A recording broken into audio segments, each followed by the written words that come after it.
Morehouse was founded because we were not allowed in the Harvards and the Yales and the WashUs and all these other places that, existed, for years and years. Morehouse was founded in 1867. Like, talking about years of this historical exclusion from the institutions that you're talking about.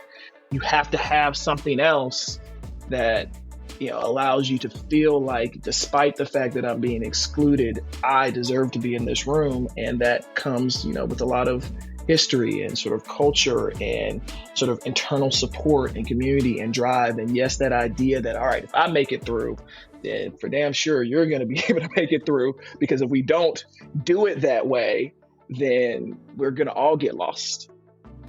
Welcome in to Menfolk Journeys, the podcast of great conversations with men.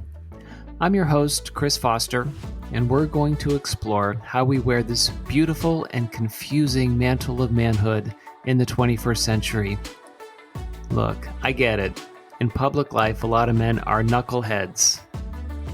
But in private life, we can be thoughtful and we can be reflective if we have the right conversation, if we feel comfortable talking about our story. And we all have a great story to tell. And we can all learn from those stories. We can learn about who we've been, who we are, and who we want to be. And that's why we're going to have this conversation, so we can learn from other men just like us. And in this episode, we're going to talk with my new friend William, who, when he went to school, found a brotherhood that would change his entire life, his outlook on himself and who he was, and the man he was going to be. It's a remarkable story. I hope you enjoy it. Welcome in to Menfolk Journeys.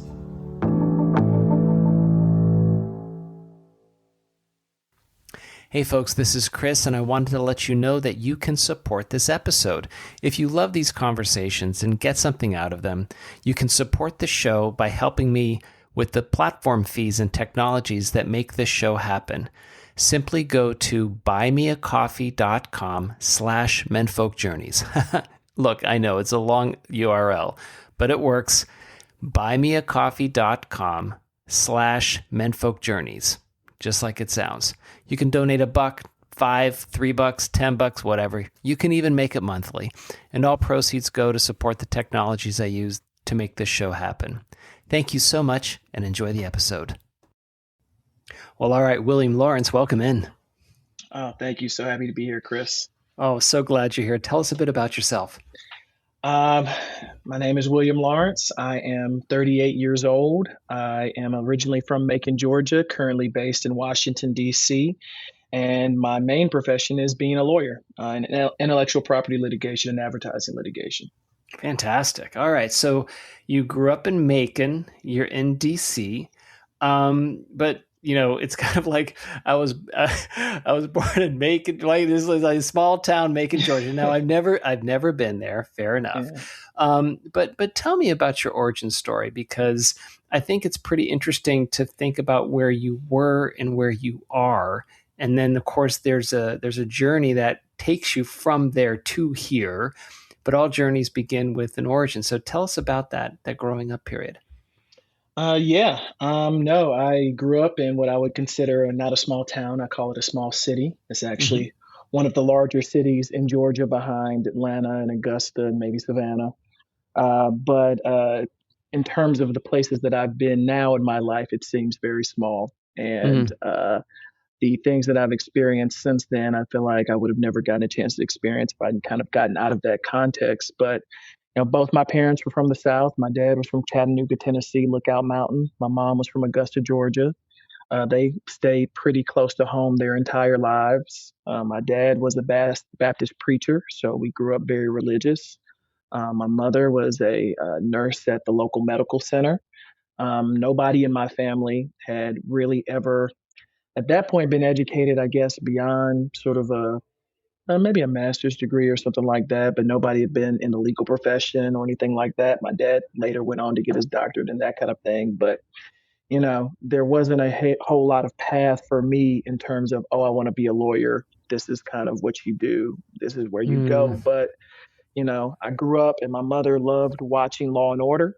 So I grew up watching Are you Jack shitting McCoy. me? Are you No, serious? no, very serious. That's hilarious. Yep, I grew up watching Jack McCoy as my idol from a very young age. And it was probably somewhere around middle school we started doing little debates. And back then in the South, we were still debating things like evolution. So, those got those got pretty passionate and interesting, as you can imagine. Um, and yeah, I just kind of took to that type of thing. I just loved Hmm. arguing. I loved dissecting other people's arguments. And I think it was somewhere around middle school, I just said, what can I do with the rest of my life where I get to kind of do this, where I get to kind of argue with people, where I kind of get present my point, where I get to try to sway people's minds on different topics. And the answer in my 12-year-old mind was, oh, I would have to be a lawyer. And so it was really from then on, man. I did mock trial all the way through high school, did mock trial all the way through college. Hmm. By the time I got to my senior year of college, it was like, well, what else am I going to do but apply to law school? So applied to law school, did my trial there, of course, moot court. And then, when I graduated, I wanted to be a litigator still. So it was a pretty straight path for me once I kind of decided what I wanted to do. And that's really what kind of made it almost necessary that I kind of find myself moving a bit out of Macon because the local law Sure. schools were not good enough, in my opinion. I wanted to go to the best law schools, and Of best course. law schools were in different places. And then once I got there, ended up working there and, have not quite made it all the way back down south to Macon to No, live no, again yeah, since. right. I can see that, right? The kind of like the tree branch of your life just moves along from the root and takes you to where you needed to go. I think it's really interesting that, at an early age, you figured out kind of where you wanted to go and who you wanted to be. Did that run at odds with your family or with your father being a Baptist preacher? And did he have some expectations of who he wanted you to be? That's a good question. I think my dad always knew that, probably since college that he was going to be a preacher. But, being a preacher, is not his main profession. His main profession is being a social worker. Mm. He just retired from being a social worker, for 41 years from an organization in Macon. And the preaching has always kind of been, a calling, but a kind of side gig calling, things you do on Sunday and in your spare time. So I think he came to that pretty naturally as his calling, and he stuck with that, from a pretty young age also. But yeah, he definitely kind of found his way by happenstance to being a social worker. I think he was Mm. originally going to work for the IRS. And before he kind of got onboarded to the IRS, he got laid off from the hospital he was working for and needed a job. And he was living in Atlanta at the time, and there was nothing for him and at the time his new wife. And so he ended up coming all the way to Macon, Georgia for something that was somewhat in his wheelhouse, which was kind of working as what they called a house parent, but a parent for a organization that served abused and neglected children at a big home sponsored by the Methodist Church. And he would stay in the cottages or the homes with the children and take care of them in between them going back and forth to the system or getting adopted, or hopefully, in better instances, going back to their parents or wherever they came from. So he kind of found that calling also. Mm. He's always said that he's always been astounded by me, mostly for better or worse, my narrow mindedness, my stubbornness. He said I got in my mind in middle school that I wanted to be a lawyer, and I never stopped beating that drum until it happened, for better or Right, worse. right. Well, but, So there's something for that, though. There clearly in your family a love of language, appreciation for the power of word, right? If you're going to be a preacher, you have to understand the word. You have to understand intonation. You have to use words to persuade and connect with people, right? And so clearly there was an emphasis on education and not just education, but elite and higher education in your family and for you specifically. Did you find that was different than your peers in Macon? Did you find that it ran a little bit counter to what your friends were doing? excuse me. Yes and no. I ended up at a pretty young age getting sort of tracked into sort of gifted classes. So, from late elementary school into middle school, and especially in high school, I was in particular programs that purposely took me out of classes that were with people who kind of weren't on that very prestigious kind of college track, higher education goal Mm-hmm. track. So, really, my friends, because of that, ended up being Your cohort. kids that like were going to Harvard's, going to Yale's. Like Right. that was kind of the idea, that was the goal, that was the reason for the programming I was in.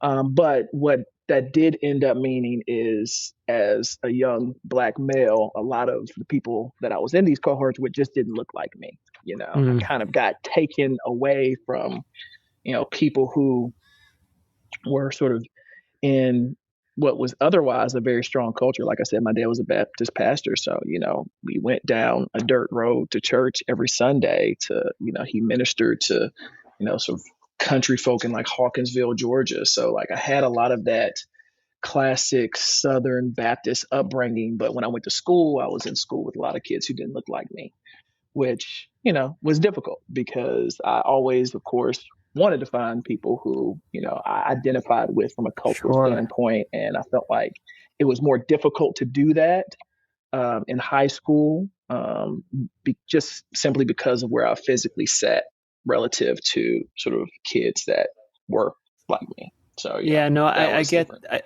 I get that. I can also see too that when you're younger, you know, it's kids are different, right? There's a different level of maturity and a different level of being aware of other people just in the room. I think that when you're younger, especially, you gravitate towards the cliques, right? That feel comfortable, right? Mm-hmm. That this is the group that I feel comfortable with, and I can sense and understand where for you it's a real dichotomy of an experience, right? I mean, especially from one day to the next. I can imagine young William with his dad in church on Sunday in Hawkinsville.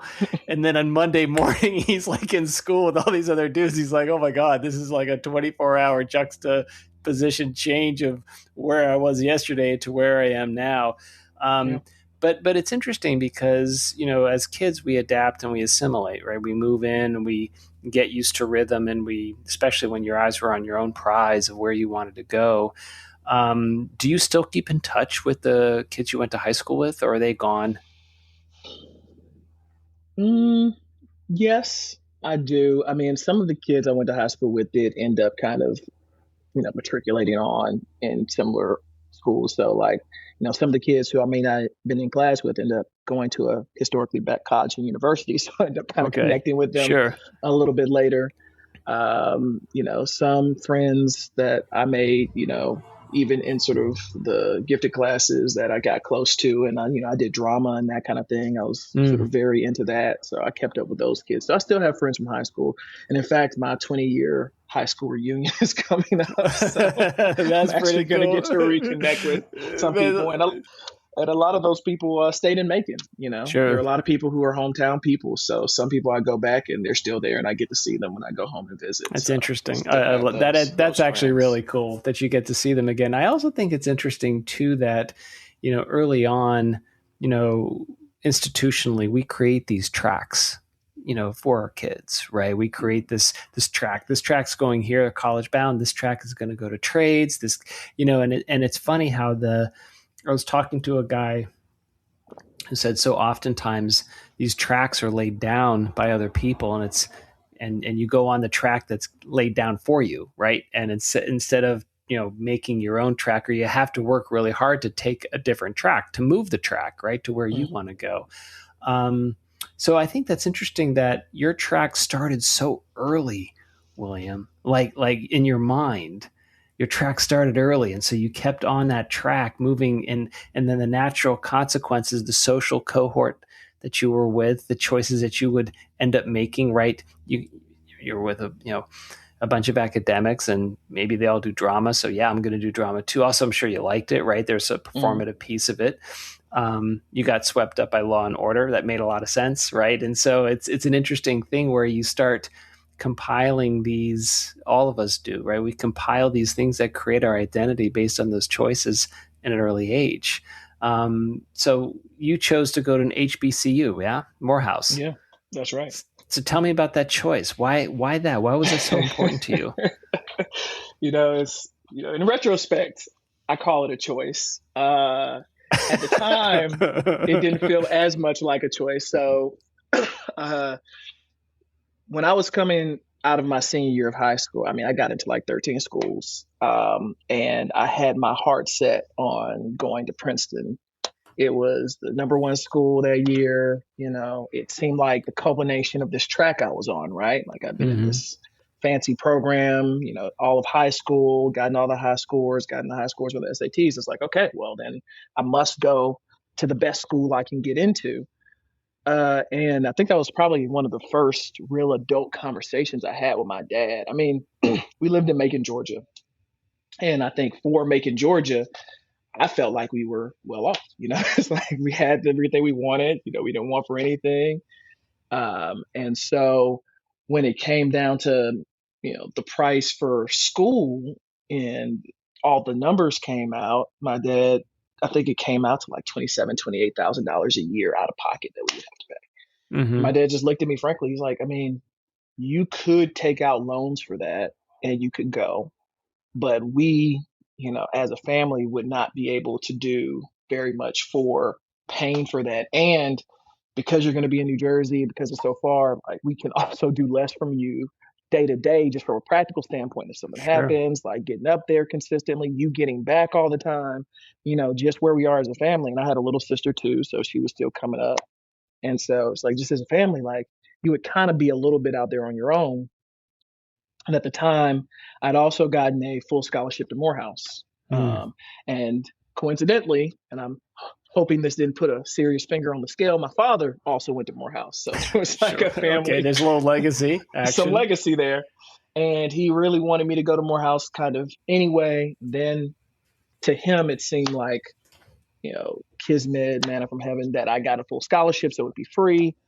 And so he pretty much set me down. He's like, look, it's time to kind of make this real adult decision and just decide whether you Yeah. want to go deep into debt, knowing you want to go to law school, or you're going to take this free education. And he's like, I really strongly suggest you take this free education. And at that age, I don't think I'd ever really done anything seriously against like what my parents thought I should do. Right. Everybody has their little rebellions, but like I had really good parents. They're Mm-hmm. very loving, took really good care of me, raised strongly in the church. So like I was a pretty good kid. And I was like, okay, my parents are telling me to do something in general, I think it's the right thing to do.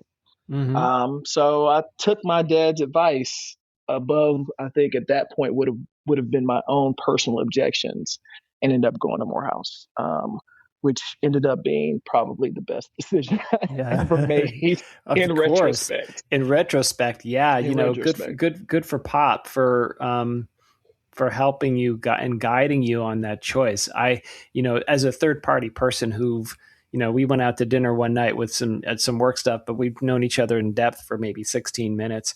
What I can't say is that's probably was like the best choice for you, because if you felt a little bit like out of place in the school that you were in compared to kind of where you were growing up, I think you probably would have been compounded, magnified, and exponentially out of place in Princeton, far away, not only Mhm. a strange school, but, I don't want to say in the North, but yeah, in the North, right? I mean, it's up in New Jersey, right? It's completely detached, and you would have been on an island, and that might not have been the most comfortable place for you. Instead, going to Morehouse, HBCU, family legacy, right? Your dad knows it, right? He's like, oh yeah, right? I could talk about the halls and the places and all that stuff.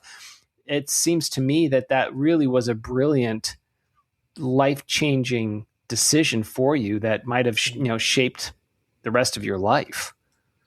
No, I agree. And I mean, I think of it a little bit differently. I mean, I think I have the capability, as you said earlier, we all have a very strong capability just from a survival mechanism to assimilate, right? And Yeah. to sort of become what you need to become because of your surroundings. And Mm-hmm. I feel like in high school, like I had a lot of that going on anyway. It's good to Mm-hmm. be adaptable. It's good to be able to like, thrive in many different environments. But I did feel like in high school, part of me was cabined because, I was being taken away from a lot of the cultural experiences at that age that I probably would have wanted to have and would have enjoyed. And I think Morehouse gave me the opportunity to kind of bring it all together in Right. terms of like having that cultural experience, having a strong academic experience, seeing that they weren't mutually exclusive necessarily, Right. despite the way that they tried to track it when I was in high school, as opposed to kind of continuing that narrative that in order to be excellent and in order to, have a great academic experience, I had to go to a predominantly white institution that was in the Northeast and this kind of thing. It's like that's Yeah. what that meant. And that's what I had to ascribe to in order to have that. And, I ended up, getting the big, fancy school later for law school. And I just think having that balance as opposed to just having the same note throughout kind of just made me a more holistic person overall than I would 100%. have been. I'm so curious about, your experience going to Morehouse, where I have to, I can only imagine, but being a young Black man surrounded by other young Black men and women pursuing a fantastic education at an elite university, but it's really a place for a historically Black college university, right? I mean, it's kind of like this really condensed cohort. And I have to believe that must have felt, I wouldn't say like a homecoming, but it must have felt really comfortable, like really great. Maybe, maybe not. No, I laugh at the term homecoming because we have homecoming every year at our school, Every and year. every year. And some people, I don't go every year. Some people go every single year because that is the feeling it evokes. It Yeah. evokes that exact feeling of okay, despite what's going on in the world, despite what I'm experiencing, I have this one time a year where I get to kind of come home to what has always been and what was for a lot of people in college this sort of mecca, this place of safety where Mm-hmm. you could sort of completely be you without having to sort of put on all the airs for the world that you often feel like you're Sure. forced to put on just to sort of get ahead in whatever sort of profession or whatever walk of life you're in. And yeah, that was kind of how it felt like, they do a great job and, you can find the videos online and that kind of thing in terms of just your freshman orientation, kind of bringing you into this sort of celebration of your blackness and your Yeah. excellence and your history and what that means and how you have a responsibility to uphold this standard that people who have come previously to you, like Martin Luther King, Spike Lee, Samuel L. Mm-hmm. Jackson, like all these luminaries that also went to Morehouse and have done things to really change the world on many different levels, and how you're kind of a continuation of that history. And the way they do it, just when you hit the campus, that was the moment where I stopped regretting my decision. It didn't take a year, it didn't take 2 years. It was the first week I was where I gonna say had it's that probably like it was like that 7 hours in. You're like, this is my had that place. experience because they know like the way that they bring you in, they try to make sure that that resonates with you on a very visceral level, from beginning to the end of your experience. Like there's so many Of things course. during your experience where that's part of it. And it's hard to imagine me being the person that I am. I don't think I Sure. could have been the person I am without having to go through that transition before I went on to do the other things that I've done. It's interesting, William. I love that telling of that story, because it's almost like, there's this strength that comes from that community, right? It's like the tribe that is connected together, where, and every tribe group has this wherever you are, but for some places where you're really feeding and protecting the tribe, like this is what's really important to us, and this carries on. There's this legacy from generation to generation that has to be continued, and you're a part of this now. And while you're a part of it now, you're also a part of it in the future, because you're going to be the shoulders that other young men and women stand on, because you're standing on their shoulders, right? It's like it's bigger than you, right? There's this legacy that you continue. That is extraordinarily rare. I can't think of other quote unquote colleges or universities where there's a sense of the importance of that legacy and the responsibility of the legacy, right? I know, you know, you know, people graduating from Harvard or Princeton or Yale or wherever, there isn't this sense of, well, we got to uphold Yale. They're like, no, I've got to get my finance job. I've got to get my insurance job, right? I've got to get this job. I'm doing it for me, right? Versus thinking of the institution, right? I certainly didn't feel that in my collegiate experience, right? My collegiate experience ended up being great. And in some ways, looking back on it in the context of our discussion, it was a very selfish experience for me, right? What am I going to get out of this collegiate experience, right? I'm paying X amount of dollars. I'm doing this type of thing, and I'm expecting something from this collegiate experience that's, yes, it's mine and it's social, but it's not, I mean, do I really give a rat's ass about the alumni graduating right now from Washington University? No, I hope they do well, but am I responsible for them? No, right? But it's different. I mean, at least that's the story you're telling me.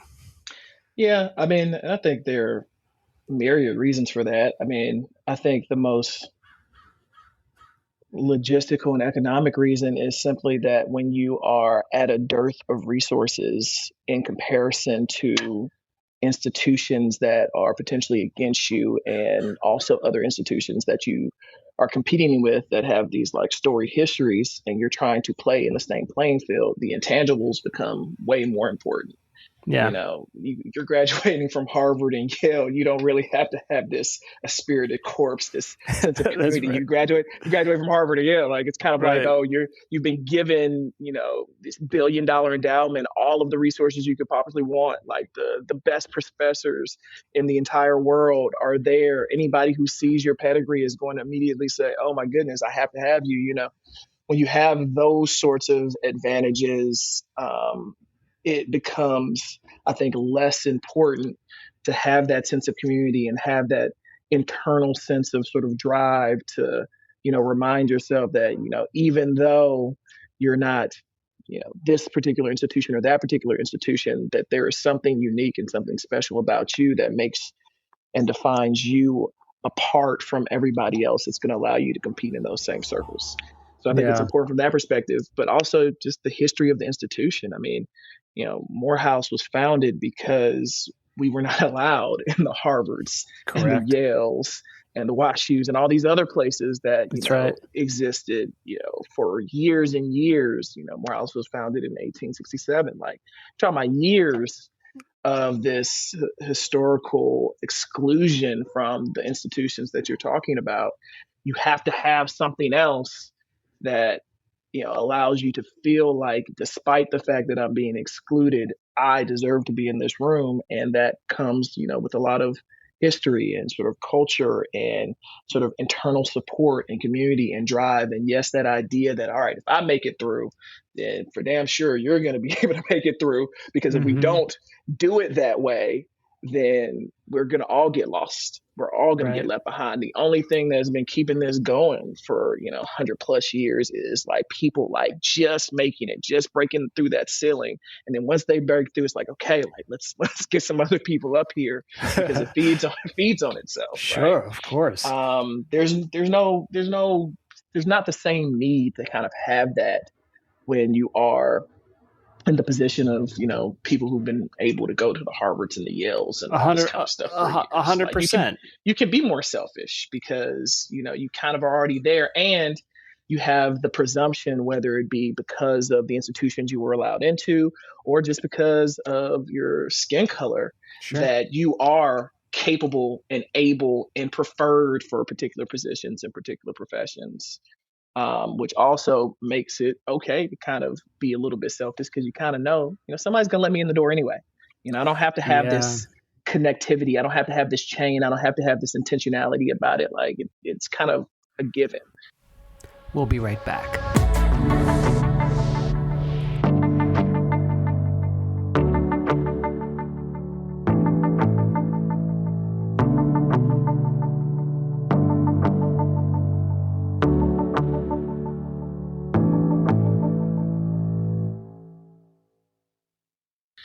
Yeah, that's interesting that you mentioned that. I think that that's true. The, the white privilege idea of, well, I can basically go anywhere and do whatever I want just because that's how I'm grown up, right? That's what I've been told. I think that especially when you're a young man, without even being really aware of it, it's probably what I felt, right, William? It's probably where I was like, oh yeah, this Well, is just that natural. that is the point of the That is the privilege. point. It was a privilege. It's right. Like Right is if the you point of the if it privilege. was something that you appreciated, it wouldn't really be as much of a privilege, It right? wouldn't be the It just privilege. kind of it That's just right. is. And it was interesting. With our daughters, we've got two daughters. They've been born and raised in San Diego. Right. So I was raised in Pittsburgh. Um, and they're 8 or 9 years old, and I'm like, you girls have no idea how lucky you I are was about being to in say, San good Diego. God, I was like, Jesus, you have a like, beautiful life. It's I was like, amazing. you have no idea. Oh my God. We could go to the beach whenever. Like, we're gonna go to the beach tonight for dinner. Let's go, right? It's February, and it's February 2nd, and we're gonna go to the beach for picnic dinner, I have no right? clue. Shit like that. And I'm looking at it, and I'm like, girls, you have no idea how amazing this is. You shouldn't take it for granted. Blah blah blah. And I was thinking about it, but my girls are looking at each other. They're like, well, Dad, this is all I know. Right. This is all I Yeah. know. I've never experienced winter. You gotta take them to Pittsburgh in like the dead of winter. Like you gotta I give them know, the totally. experience. Right, so we did, right? But Just but let it, them what know. it's just so you know, for a week, right? This is what it's like. Yeah, they don't Imagine gotta it for stay. months. But it's a thing. But it's kind of like they they did take it for granted. They're like, this is kind of all I know, right? And so Yeah. I think that there's a thing that gets really lost. And what I love about your story from Morehouse is that there's a special quality where you're, like you said, you're in this safe space, right? This incredibly safe space where you can absolutely be yourself 100%. Don't have to worry about like you said, putting on airs. Or being someone that someone might expect me to be, or have to, be a little bit different, right? And my friend Parrish was on the show, and he was very interesting. He's an older Black man, my age-ish, and he said, he has to talk a little bit differently when he's in different professional situations than he would with other Black people. And it's like, okay, that's a thing where he notices that there's a stress that is worn on him over the last X number of years, where he has to kind of change who he was and change who he, is. He's less concerned about that now that he's older, but growing up in his young professional life, he felt he had to do that. So it must have been, and if you had experienced that, it must have been a welcome relief to go to Morehouse, where you didn't have to do that. You just everyone Yeah. could just be who they wanted to be. Yeah. I mean, I think that's definitely something that I thought about more later.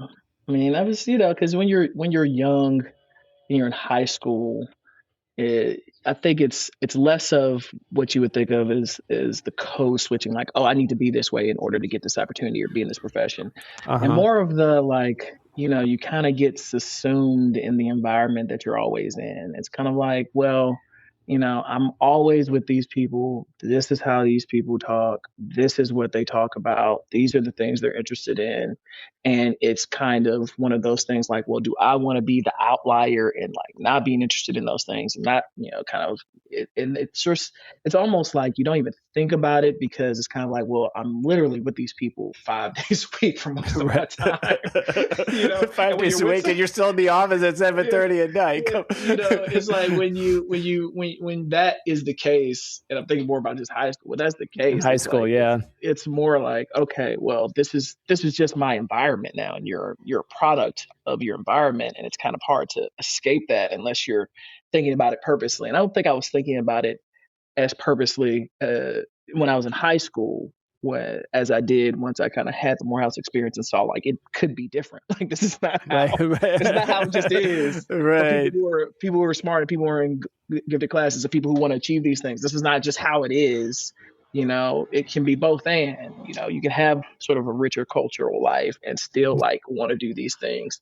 And it Mm-hmm. really was more so when I got into my professional life that it became more apparent that the way I talk to my friends at Morehouse is not going to be the way I talk to interviewers for law school and legal Sure. positions, and not how I talk to clients, and not how I interact necessarily with my colleagues.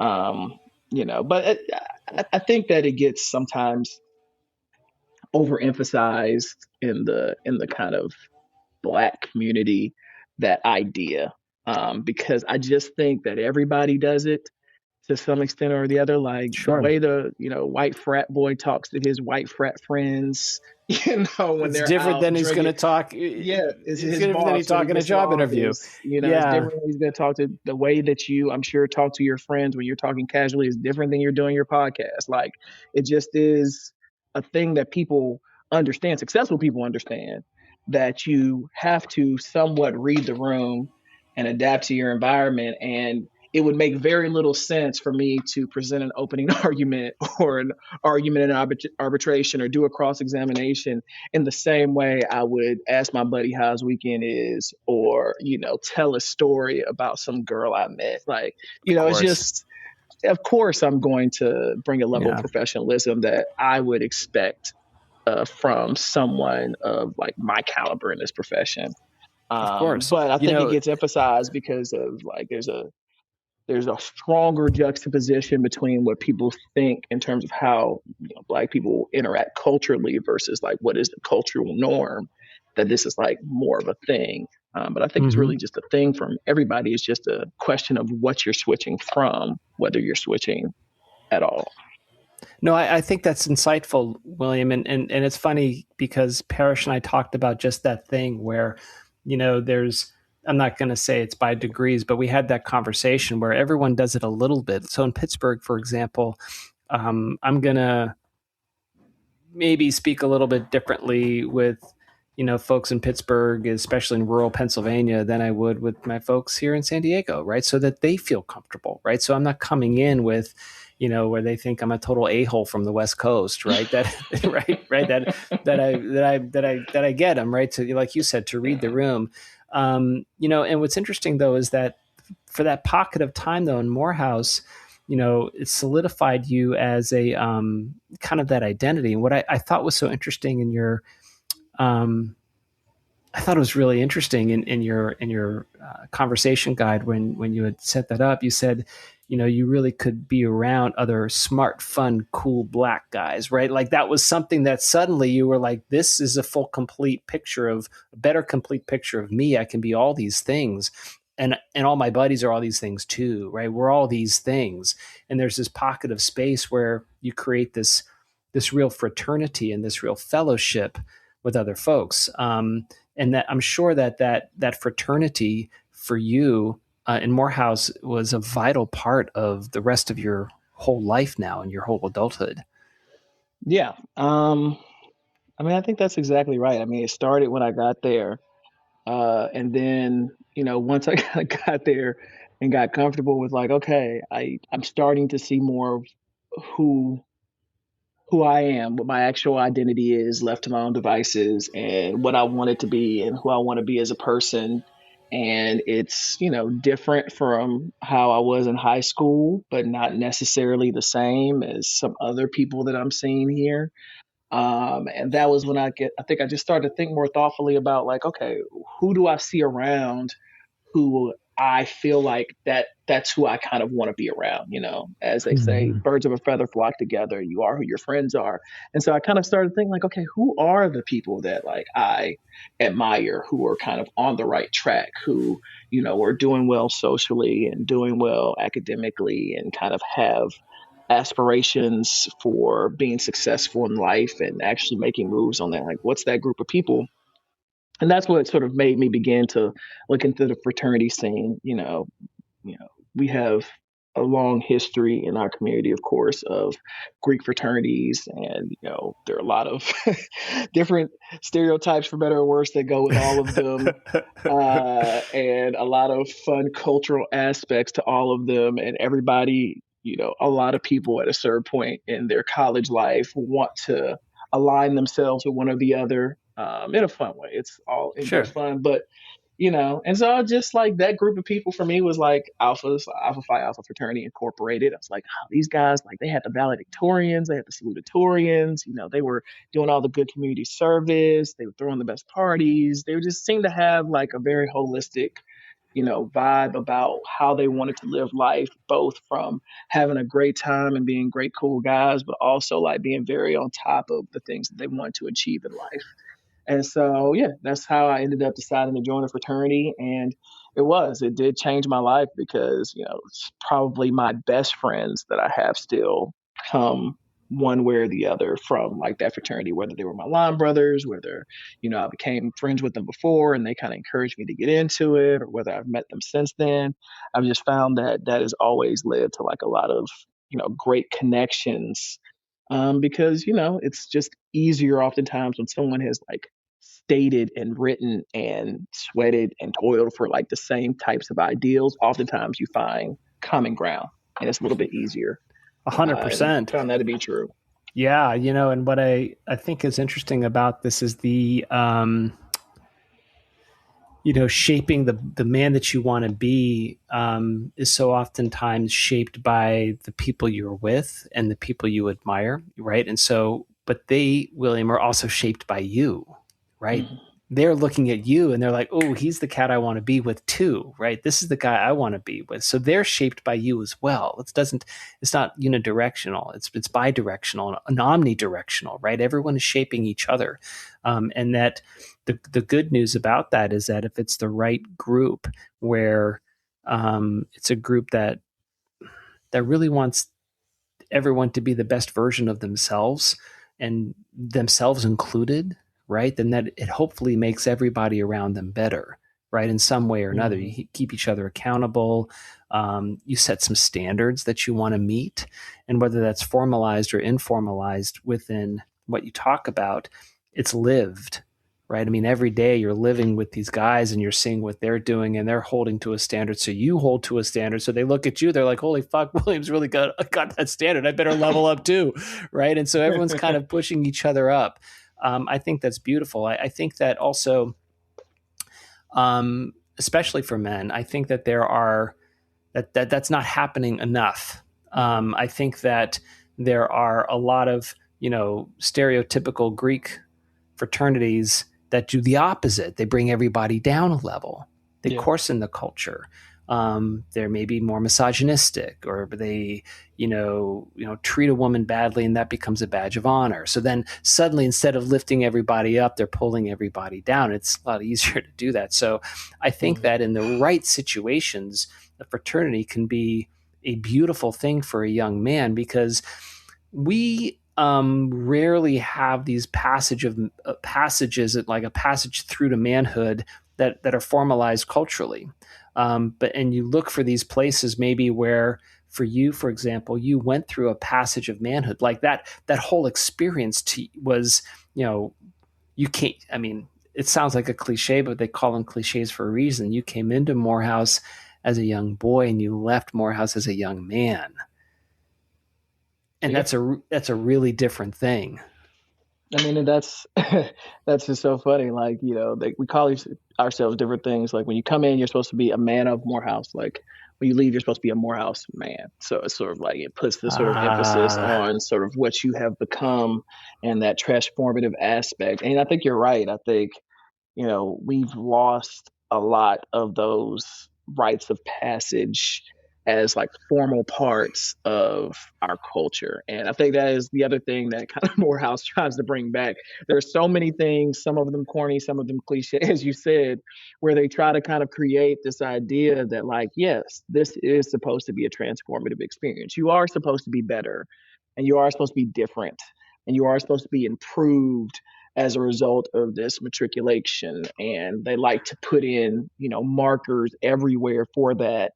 And if you are fortunate enough to cross a fraternity, there those markers also, as well, and then markers when you graduate and all that kind of stuff. But I think it is true that it does mean something in terms of feeling like you have a goal that you have yet to achieve that you should be striving towards in terms of like, achieving some level of masculinity that you didn't have when you were a child.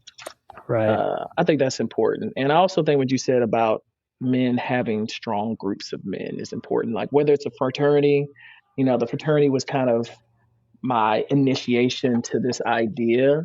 But I would like to think that, especially as I begin to push through my 30s into my 40s, like Mm-hmm. the importance of this concept of having friends that push you to be better, that encourage you to hold up standards, that are there for you when like life gets hard in a real sort of emotional, honest way. I think men have a lot of problems sitting down and having real conversations with each other about what's going on with them and how they can be supportive and talking through things that they're going through.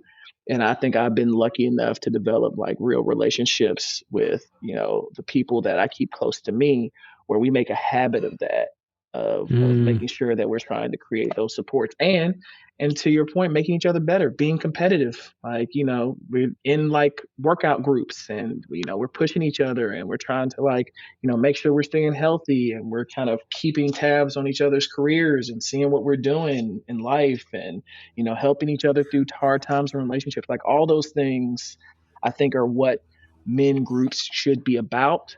But unfortunately, I feel like they're often just a little bit superficial. But agreed. Agreed. And I guess a question that I would have for you is now that you're almost into your 40s. It's kind of funny. Are you still a young man? Am I still a young man? What's a young man versus an older man? I have no idea anymore, William. I really don't. I don't know who's young, who's not. What I yeah. know is that I'm a different man than I am now than I was when I was younger. And hopefully that's a good thing, right? Different in the sense that I've learned something. I don't know if you'd call it wisdom. I wouldn't call it that, but the fact that you experience certain things and experience certain emotions and experience, I don't know, moments that you realize are not just happy making moments, but real joyful moments, moments of meaning, moments where there's a purpose or an underlying gift that you recognize that it's a gift, right? When we're young, we expect Christmas every year. It's Christmas, yay, and then you just kind of go through Christmas. But when you're older, maybe you experience it a little bit more profoundly, right? This a sense of Mm. family, a sense of togetherness, a sense of being together here for this moment right now. Um, so for you, I'm assuming slash hoping that you've carried on that tradition of kind of this men's cohort or a group of men now into your late 30s and your 40s, maybe stemming from your time at Morehouse and bringing that cohort along with you now. Have you been able to do that? Oh, yeah. I mean, and that's kind of what I was sort of referencing. I think that my relationships have just matured. It just Mm-hmm. I think there was really a point as I was going into my 30s that even making affirmative steps to realize that some of my relationships have gotten superficial, and like, or some of them have fallen off, or relationships that I really valued, I realized that I wasn't giving actual attention to them, and we weren't actually using the relationship in the way that we should, and having like real conversations about that and how we can be better. And I just have some really good friends who are much better even than me at this, about being intentional about trying to stay connected, being Wonderful. intentional about trying to find ways to make sure that we're going a little bit deeper than the superficial, and that we know what's going on with each other. Um, so yeah, I think I've been fortunate in that. That's great. Now, did you see your dad have those kinds of friendships? The reason I Yes. ask, that's very good. See, what's interesting Yes. is that my Yeah. dad didn't. My dad Okay. really didn't have. I mean, people knew him and he had friends, but they were very. He didn't have a group, right? Right. What I sought out in my adulthood is I have a group. I've got these guys, right? And I can tell you that you know they've made all the difference in my adulthood, Mhm. 100%, Yeah. without a doubt, in terms of my fatherhood, who I'm becoming, how I see myself. So it's great that you see that, and you said that your dad actually has such good relationships too. That was a healthy model for you. Yeah. I mean, and it's one of those things that you realize once you get older that that's what was happening. Like I had uncles. I always had a bunch of uncles around, like who weren't actually related to me. People who were there for every important occasion, who were always there to help us move, who were always there supporting my dad one way or the other in the church. It's like people who just I took for granted were kind of part of my family. And it really wasn't until I got older that I realized that that was my dad being very intentional about having men in his life that were like mutually supportive of each other.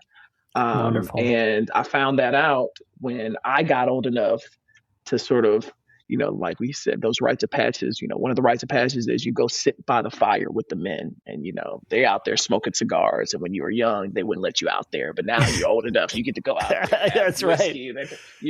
That's And a so, big deal. That's a it's a thing. big deal. Oh, when they first told me I could come out and stay, I was like, what?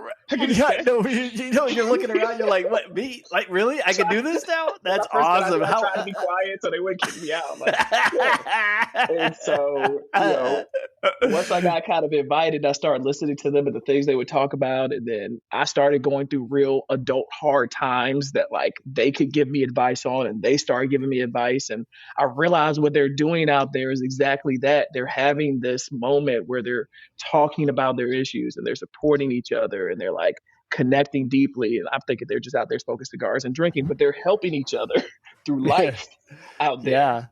Yeah. That is awesome. How old were you when you first were able to go to the porch?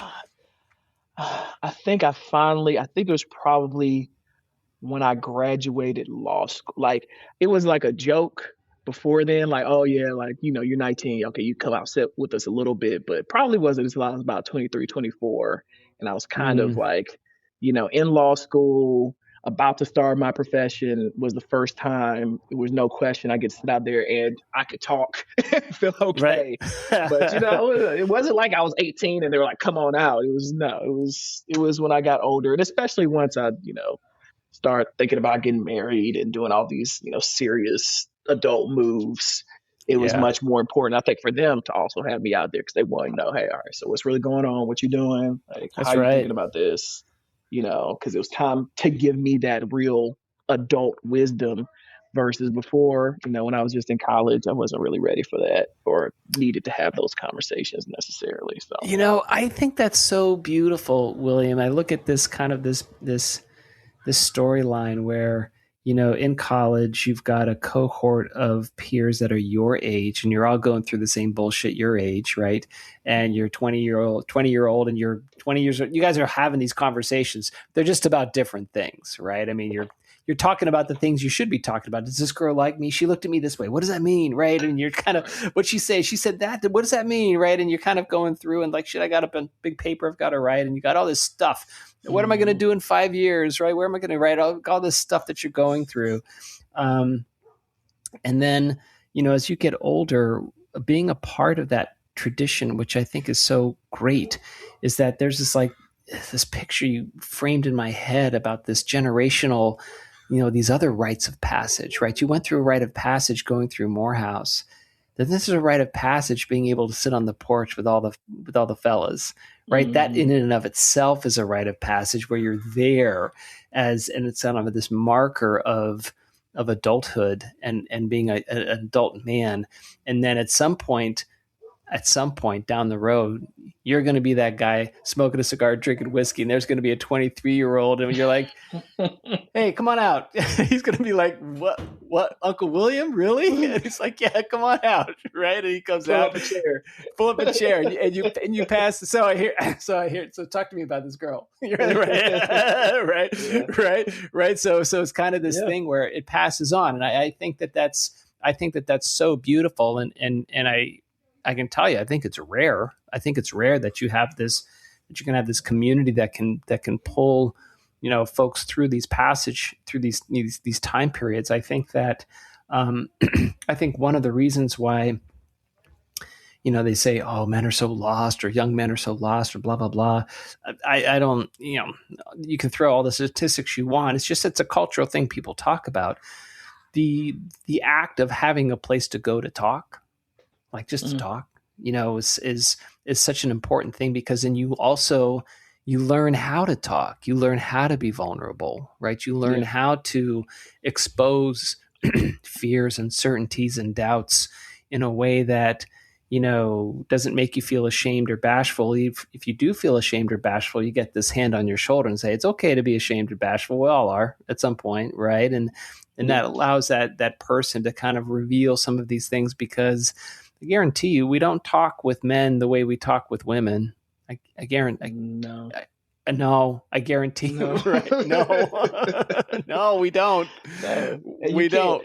No, you can't. It doesn't You work the can't. same way. It doesn't work, right? I was Yeah. telling somebody about this. I said, it's very hard, I think, for men to feel vulnerable and exposed in front of women, because there's a thing there. It's like there is a thing, right? I don't want to feel exposed and vulnerable and weak, and I don't want to feel like, I'm less than you think I should be, right? So I'm not going to disclose all these things to you, partner, lover, whoever.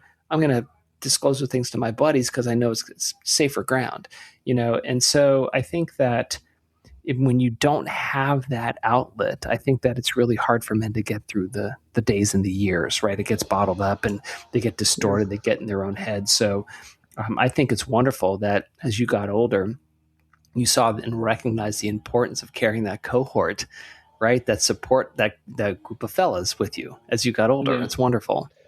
I think that's really true. And I think everyone loves to blame things on social media, but I think there is something to be said about how it's more difficult to have those conversations over a platform. It's more difficult to have those Impossible. conversations when, you're so caught up in putting on this pristine persona for the world that, where is there a forum to be vulnerable? Where is there a forum not to be perfect? It kind of doesn't exist in the places that I think men today play. And it's unfortunate because, we are men. Like I could tell you, I had to work at having real conversations with even my best friend over the phone, right? It's kind of like, look, Yeah. we don't live in the same place. Like he lived in California at one point. I was in New York. Now he lives in Atlanta. I live in, DC.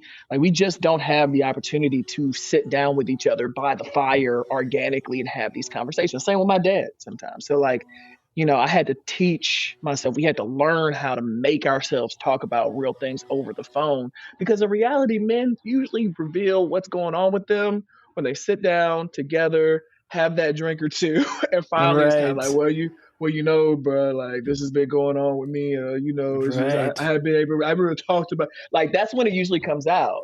And Yep. so, 100%. to some like I've gotten to the point where I realized like, well, my very close people, not all of them are here in that way. Like I have some, but if I really want to tell my dad what's going on, I really want to tell my best friend what's going on, I have to like be able to open up a little bit more in Zoom and video forms that help with that a little bit because you kind of simulate it by getting on the phone like this and just looking at each other, and that helps. But I think that's what's missing for young men, like because like they're not meeting up in person and like actually having real experiences and actually sitting down and having the chance to be like, oh, I want to be vulnerable. They're living too many lives through the screens, and I think that makes it impossible to kind of get the sort of support you need to be able to move forward in healthy ways on a lot of this stuff. Um, 100%. I completely agree. And, the fact that you have found a group and continue to find a group, and that I don't know. I think that you knew the power and the benefit of this, of a cohort, right? And this, yeah, and the strength of the fraternity.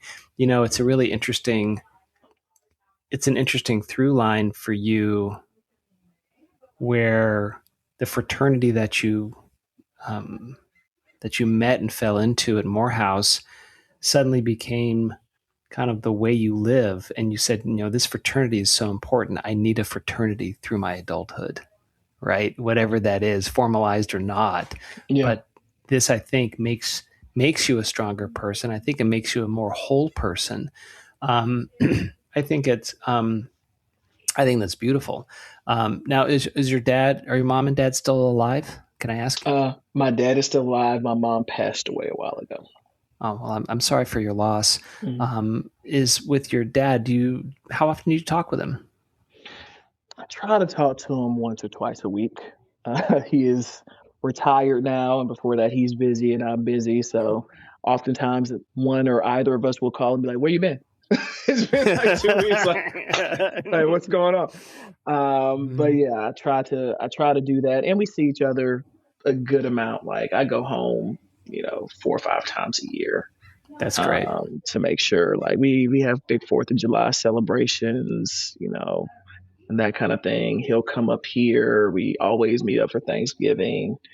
And especially, to some of this getting older and starting to think about the fact that I'm not a young man necessarily anymore makes me remember that my father certainly is not a young man, which in recent years has made me really think more intentionally about finding moments in time to like go spend with him.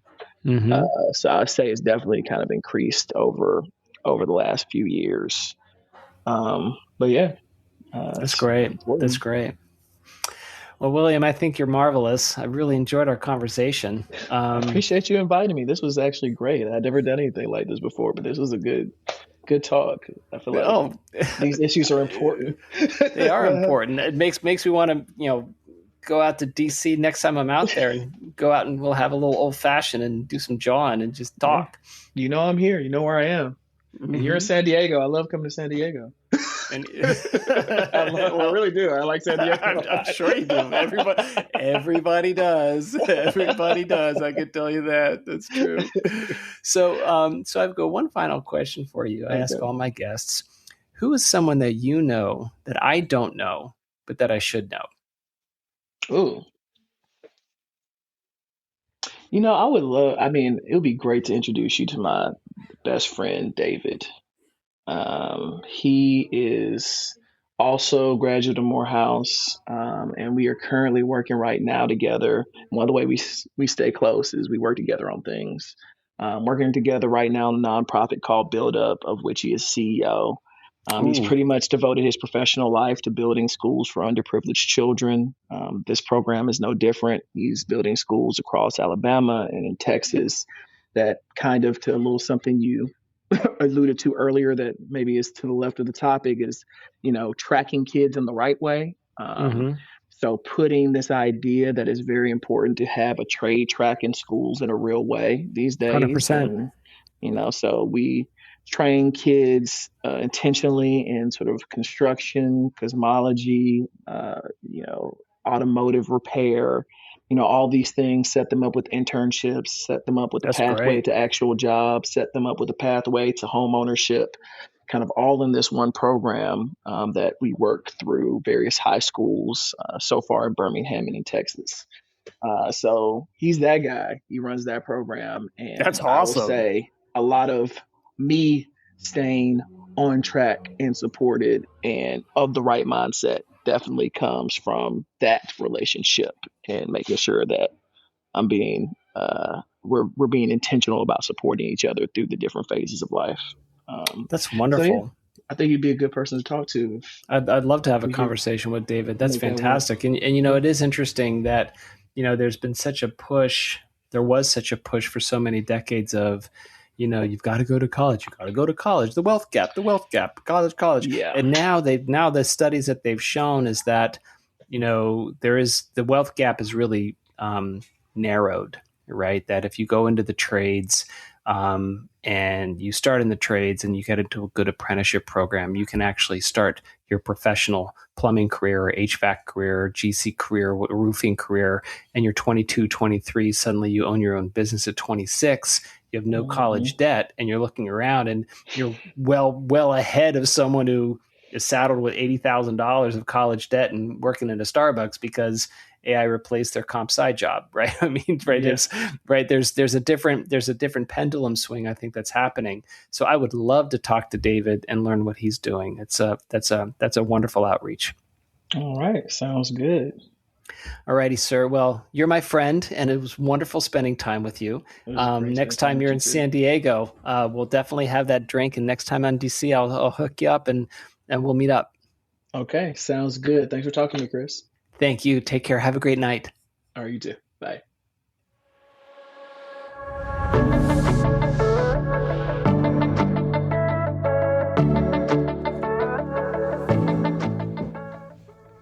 Well, oh my gosh, William Lawrence. Oh man, I'm so grateful for him for sharing that story with us.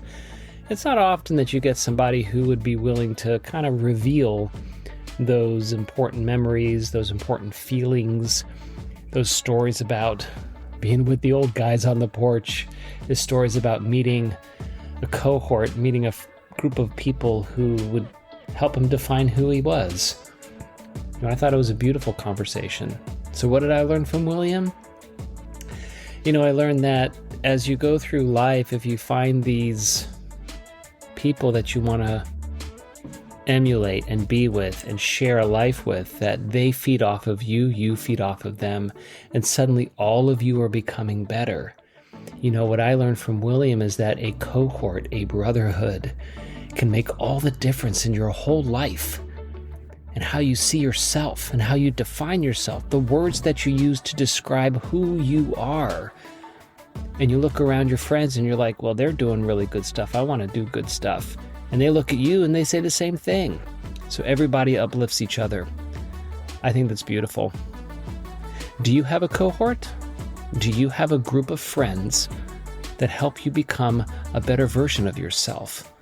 Have you developed a community, a brotherhood of fellas, it could be girls too, but of people and friends who help you be better than you were before and whom you help be better than they were before, so we can all get better ourselves.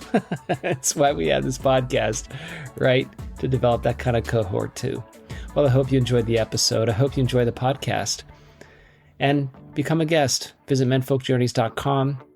Click on book a conversation. I'd love to have a conversation with you and to learn about your story as well. Thank you for listening. Word bid Falared.